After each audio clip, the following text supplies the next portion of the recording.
Hi, I'm Lady Gaga, and this is a track by track of my new album, Art Pop. Aura is the first experience that you have on the app, and the app you can download for free on iTunes or on Google Play, whatever your device is. So I guess I wrote this song as a way to sort of accompany that initial experience. In the song, I say, the girl behind the aura. Do you want to see the girl who lives behind the aura? So this is really a song that is about a lot of different things, but what it really is about is that people have a certain perception of me because I wear a lot of very visual fashion and I'm a very creative person. So this song is about me basically saying that just because all of those things are there doesn't mean that there's not sort of the same person underneath. And then also that these veils, they're really just protecting me from the thing that I hold most sacred, which is my creativity. And so it's really, my aura is the way that I deal with my insanity, and I feel quite insane. So the song sounds very insane. It's a complextro record that I did with DJ Zed and Infected Mushroom. And there's sort of this Israeli guitar that's looping in and out of this really complex beat. And, you know, I'm kind of a complex personality, a very intense personality. So the song is both of those things. One of the lyrics is, Enigma pop star is fun. She wear burqa for fashion. It's not a statement as much as just a move of passion. You know, everyone thinks everything I do is a statement, but sometimes I'm just moved by something passionate and I want to express it. Venus is the first song that I've done that I've produced myself. I did work on it a little bit with Maddie and he did some co-production, but this is really like my record. And this song is a hybrid of a couple different things. One of those things is Venus, the goddess of love, as we know in Roman and Greek mythology. And then it's also about the planets. So this song is about faith, but it's also about finding faith in other places, in the beyond. And my experience with love being something that took me a really long time to find. So it's really psychedelic and it really takes you on a journey. And I sampled a Sun Ra, Rocket Number 9, which was later redone by a French group, Zombie. So I kind of got this lot of different inspiration from this sort of futuristic disco meets late 70s and jazz and this really, really kind of gooey, deep groove. And I spent a lot of time working on that bass line and making it just what I wanted it to be. So I sing Goddess of Love, take me to your leader, take me to your planet, take me to your leader, take me to your Venus. So the song's really about sex, but it's about sex in the most mythological way. G.U.Y, I did this record with Zed. You know him from Clarity as a great song. What I really like about G.U.Y is it's really about new wave, like third wave feminism, which is that we don't feel the need, for me anyway, to be on top all the time or be in charge or take control like a man. I'm a power bottom. I like to be underneath. So G.U.Y stands for girl under you. So in the song I say, I wanna be that G.U.Y, the girl under you guy. So the record's all about being comfortable being underneath because you're strong enough to know that you don't have to be on top to know you're worth it. And it's great because I worked on it with Zed, but again, like since I co-produced on the record, it's really fun, I think, for Zed's fans to hear how different this is from his other stuff. You know, you can hear two people really collaborating and having a true exchange between auras. Sex Dreams is about sex dreams. So, shocker.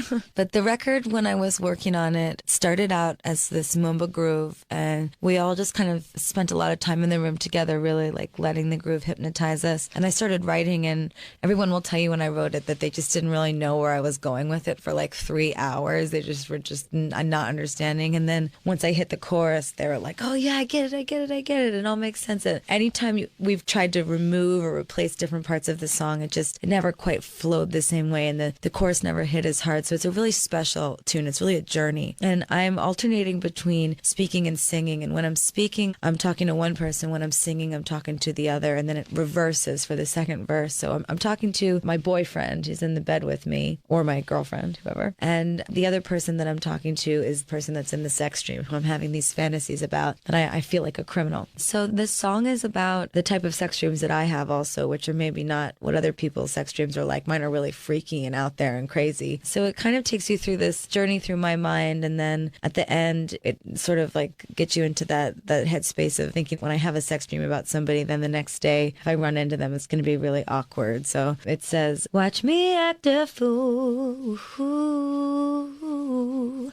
Tomorrow when I'll run into you. Tomorrow when I'll run into you. So at the end of the song, it kind of like everything comes together, whether it's the guy I'm talking to or the lover in my mind, this extreme lover. In the end, I'm thinking about how foolish I'm going to be whether or not I run into either of them. Now, the next song, Jewels and Drugs, this is a song I also did with DJ White Shadow, and he really shines on hip-hop records, and he hails from Chicago, so there's a lot of trap influence on this song. But it really starts kind of in a space of where trap music started and really grows into a more electronic, sort of innovative, progressive trap song. And I was really excited to work with T.I., to work with Too Short, who's really amazing, and Twister, who's from Chicago. So, you know, that's a very special song for me also, because a lot of times when I have these hip-hop collaborations, they like dissipate into thin air. And I think it's because these rappers like go back into their crews and their groups, and everybody goes like, I don't know if you should work with Lady Gaga because she's got like gay fans, and, you know, I don't know if that's going to be a good look for you. But these guys are totally fearless, and they just don't care about any of that. And they really wanted to make a record that was inclusive, that involved everybody, and they weren't afraid to bring those communities, you know, together and put them in one room. And I really appreciate that. The next record is Manicure. This song is actually written in a couple different ways, but it's written on the album as Manicure, capital M-A-N, lowercase I, capital C-U-R-E. So it's either Manicure, Man-I-Cure, or Mancure. And this song is about getting ready to go out and catch a man or catch a girl, you know, to fool around with. And so I'm singing all about, you know, put some lipstick on, perfume your neck and slip your high heels on. This record's all about getting ready to go out, and you're manicuring your body and you're manicuring your spirit and your mind. And then the chorus hits, and it's all about being really shooken by this person that you run into and how you need it, you want it, you have to have it. And it's just sort of a mantra that repeats back and forth, how you're going to get laid tonight. Do What You Want, featuring R. Kelly, which is a song that I wrote in Chicago, and I finished it on the airplane to Milan. And it started out as a groove that DJ White Shadow sent me, and I was just so obsessed with it, but I just didn't know what it was going to be yet. I thought this can be so many different things, and I ended up writing an R&B song to it, and I was like, oh, fuck, I don't even know if anyone will even take this seriously. I've never really made a true R&B song before, but everybody loved this record, and it's really, the lyrics are not only about, you know, the way that I feel now sexually as a woman in my life. It's kind of like one of the greatest gifts you can give to a man that you love is just like, do what you want with me. I don't care. And then at the same time, it's about the press, and it's about becoming more and more famous and really needing to figure out a way to, in my mind, to handle all of those things. And the way that I've really kind of navigated all of that is by knowing that they do what they want with my body, but that's just the vehicle for my music and my records. But my mind and my heart, that's what I get to keep. That's the part that's sacred. That's what they can never have. So I asked R. Kelly to be on this, not only because I'm a big fan, but because he's from Chicago and Paul's from Chicago and I was living there, so it just kind of made sense. And this is something that we both really have in common. You know, a lot of people write a lot of lies about me all the time, and a lot of people write a ton of lies about him all the time. So we were able to really connect over this song, and it became really like an emotional experience, I think, the both of us on the set. We had a great chemistry shooting the video, and I'm really excited for people to see it and to hear it. So here's Do What You Want featuring R. Kelly. So this is the swan song of the album. This record was one of the first songs, I think it was the first song that I wrote. This is also a production by DJ White Shadow, and I worked on this with him probably the longest out of all the songs. It was very interesting the way that it all kind of happened. Once we made it, we really didn't want to do anything to it. And I'm not really like that. I like to edit and change and let things grow. But Art Pop is really an inferno. And it's the only song on the record that I didn't really want it to go anywhere or explode or orgasm. Because in a way, that's kind of like composing something that would be just like every other sort of orgasm that I've ever had. And because it's really the center of the record, I really wanted there to be a more infinite tone to this concept of art pop, that we can put art in the front and not have the corporate world controlling art anymore. How can we, the artists, beckon for our ideas and for our visions to be the most important thing, the thing that's driving culture, that's driving these corporations? I didn't really want it to grow too much. I wanted it to kind of hypnotize people and become like a mantra. And I say we could belong together, art pop. So it's really a metaphor for love between me and my fans. If we can belong together, then maybe art and pop can belong too. In that order. So Swine, this is actually a very personal song on the album, and it is about some of the more troubling and challenging sexual experiences I had earlier in my life. And it's really kind of an angry, emotional song where I'm sort of screaming and squealing throughout the track, and I'm trying to make fun of it and turn it into a dance song as it's all happening. But then inevitably you arrive at this chorus where you really feel a sense of gravity in the middle of the song. I say, I know you want me. You're just a pig inside a human body. Squealer, squeal out, you're so disgusting. You're just a pig inside. Swine. And then I sing swine over and over again in this like really intense kind of emotional voice. The song was really important for me. It was like an exorcism. And the groove and the beat is just so hard, and it's so thrashing, and it's so chaotic. And it's such a release for me whenever I play it. I just start banging on these drums and screaming and squealing, and I love this record. So I wrote this song with DJ Zed, and I want to say we were in Singapore when I did this record, or maybe we were in Thailand. We might have been in Thailand. And when we were working on it, I didn't know quite what it was about yet. And then as we started writing it, I really wanted this to be about Donatella, who's my friend, Donatella Versace, and something that we both have in common. This, I guess this theme also is on Do What You Want a little bit, but this feeling of being misunderstood. But instead of hitting back at everybody about it, I'm sort of making fun of what they say about the both of us. So I say, I'm a rich bitch, I'm the upper class, I'm the pearl of your oyster, I'm a babe, I smoke Marlboro Reds and drink champagne. So it's just kind of ludicrous and over the top and ridiculous, and sort of nothing that you would ever want anyone to write about you as a person, but they write about us this way all the time. So instead of allowing it to make us feel smaller, I'm shouting it from the rooftops over these like really bone-crushing beats, and it's just a really fun song. And she's a really good friend of mine, and she's really picked me up during times that were very hard in my life. So I also wanted to really tribute her on my record. So here's Donatella. This song is called Fashion, and I wrote this song with will.i.am. This is our first song we ever did together. We've been trying to kind of work together for a few years, but we're both very picky, and I just wasn't ready, and I didn't find the right song. It wasn't the right thing yet, but this was the right song and the right groove, the right track. It felt really good, and we worked on it for a while together, and we made it perfect, and we really spent a lot of time editing it until it was just right. And you know, this really is just a really fun song about being able to get dressed up and feeling like you own the world. And I think sometimes people always thought that when I was getting dressed up or, you know, putting on my outfits or doing my live shows that it was for attention, but I really feel a sense of growth and a sense of confidence in myself when I'm able to transform. And that's what this is about. And I think other people do too, just maybe on a smaller scale than I do. So here it is. This is Fashion from Art Pop. The 12th track on Art Pop is called Mary Jane Holland. I wrote this song with Madian. He's an amazing DJ from France, amazing producer, amazing just musician. He's very, very young and very, very sweet, and I absolutely adore him. And when I was in Amsterdam, I called him and I was telling him, you know, I had some ideas about what I wanted to do on the album, and I said, you know what, just send me whatever you want. And he sent me these synth beat ideas, and I was in Amsterdam and I started writing, and then I dyed my hair brown, like literally out of nowhere. I just was like, Freddie, he does my hair. I just said, let's go. I don't want to be blonde anymore. He said, how come? And I said, I just feel like the world owns my blondness and it's not mine anymore. And I don't want to feel owned. And I want to go out today and I want to have a good time. And I don't want anyone to know it's me. I just need one night of just freedom. And I don't want to be wearing another wig while I'm doing it. So he dyed my hair and I went out and I just got super stoned and drank a bunch, and we went out to my favorite sex clubs and strip clubs and had a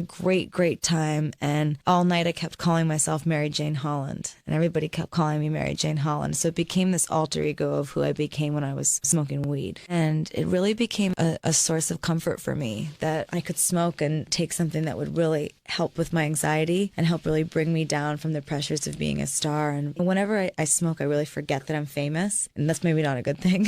But I really loved that. I really loved feeling just kind of like normal, and like I could go out and do whatever I want, and I could be stupid or be dumb or be smart and be fun, and it wouldn't matter. So in this record I say, I think that I could be fine if I could be Mary Jane Holland tonight. And it's true. I would say to myself, you know what, if I could just grab a toke and be a brunette, I think I'd be okay, just for like 1 evening. The next song on my album, Art Pop, is Dope. So then you get to the sort of sad end part of that story, which is that I became really addicted to marijuana. I know that sounds kind of crazy because people think you can't be addicted to it, but I guess I wanted to kind of be honest about it because I think a lot of people think you can't be, and I started to use it as a coping mechanism for my anxiety, and I'd smoke like 15 to 20 joints a day. day, just numbing my body, my spirit, everything. And eventually it makes you even more paranoid and sweaty and kind of worse than you were before you started smoking. And I lived high for like a whole year doing that, maybe a little longer. And it was really hard for people around me to see me in kind of a withdrawn state all the time. Even if I was creating and I was happy making music and doing what I did, it was hard for them to talk to me. And, you know, I'm usually like a really articulate person, and I wasn't so articulate anymore. And I was kind of just not really there all the time. So I wrote this song as an I'm sorry to all the people in my life that I really love, as an I'm sorry to my fans, to my boyfriend, to my parents. And I sing at the end, I need you more than dope. And that's the truth. So here's Dope from Art Pop.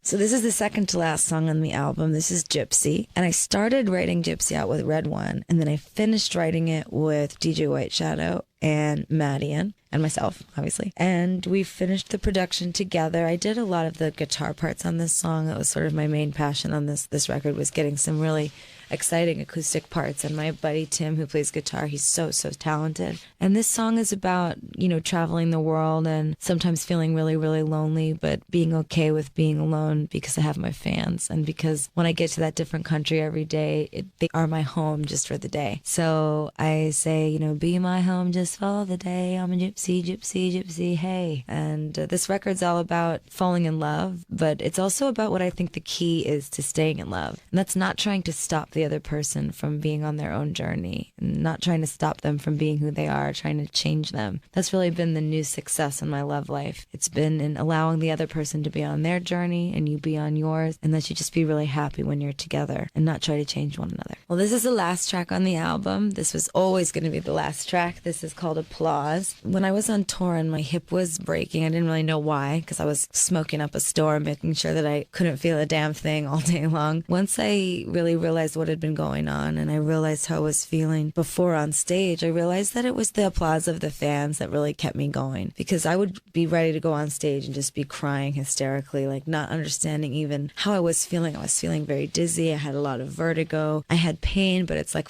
if I know what hurts the most, because I've been on tour for a year, so everything hurts really bad. But I didn't want to let them down, and I just couldn't cancel, because the thought of leaving 50,000 or 30,000 or 12,000 or 8,000 kids in the arena just broke my heart. So I went out every night and I played and I played and I played until I couldn't walk one night, and that was it. I realized in this moment that I live for the applause, but I don't live for the attention, like the way that people they just love you, you know, because you're famous. I live for actually performing for people and then them applauding because they've been entertained. And so I wanted to make a song about entertainment and about show business and about the banging of the gong and the critics and how all of that sort of weaves its way in and out of your life as you become a bigger and bigger entertainer. But that ultimately what I live for is knowing that I've done something that's made you truly happy and made you truly have a experience with the stage, with the lights, with each other. So this is the way I like to end the album. So you've been through all these adrenaline rushes, from the adrenaline of taking the veil off of the girl in Aura and entering her Venus, then the adrenaline of me getting underneath and knowing that I'm strong underneath the man. I don't have to be on top. The adrenaline of laying in bed next to somebody and having thoughts about someone else. The adrenaline of sitting in my apartment in Chicago and eating pancakes and pouring honey all over them and just hanging out and saying, you know, if it's nothing if it isn't with your family. I have my family still and my friends, so I've got everything. Then the adrenaline of getting ready to go out to bag a chick or a guy. The adrenaline of knowing that no matter what they say about me, I'll always have my heart and my mind. The infernal-like adrenaline of art pop, this mantra, this hypnosis, where I'm able to just be content with my adrenaline, which is something I struggle with. It's that crazy feeling, that thing that makes me want to drink, the thing that makes me crazy. The adrenaline of Swine, which is the adrenaline of fear, the adrenaline of an uncertainty, of not knowing if you can survive. Then there's the adrenaline of Donatella. It's that feeling of being able to turn what people say about you, your blondness, your money, your weight, whatever that is, and turning it into something positive and fighting back. The adrenaline and fashion of being able to put something on and feel like a totally different person, that you own the world. The adrenaline and MJH, Mary Jane Holland, of taking a puff and dyeing your hair brown and being able to go out with nobody recognize you. The only place the adrenaline drops on the album is with Dope. That's where the adrenaline kind of comes down, and that's why that song sounds like a come down. And then in Gypsy, we start to become joyful again. We start to turn those tears back into what we know is our reality, and the high that I've gotten from traveling the world and knowing that I have a home anywhere and that I don't have to feel alone anymore. And so after that big drop at the end, that come down in that sad song, Gypsy, we arrive at the end of the show. Hi, this is Lady Gaga. Thank you so much for hanging out for the track by track of my new album, Art Pop. I hope you like what you heard, and remember you can tweet me what you thought by using the hashtag Lady Gaga on Hits One.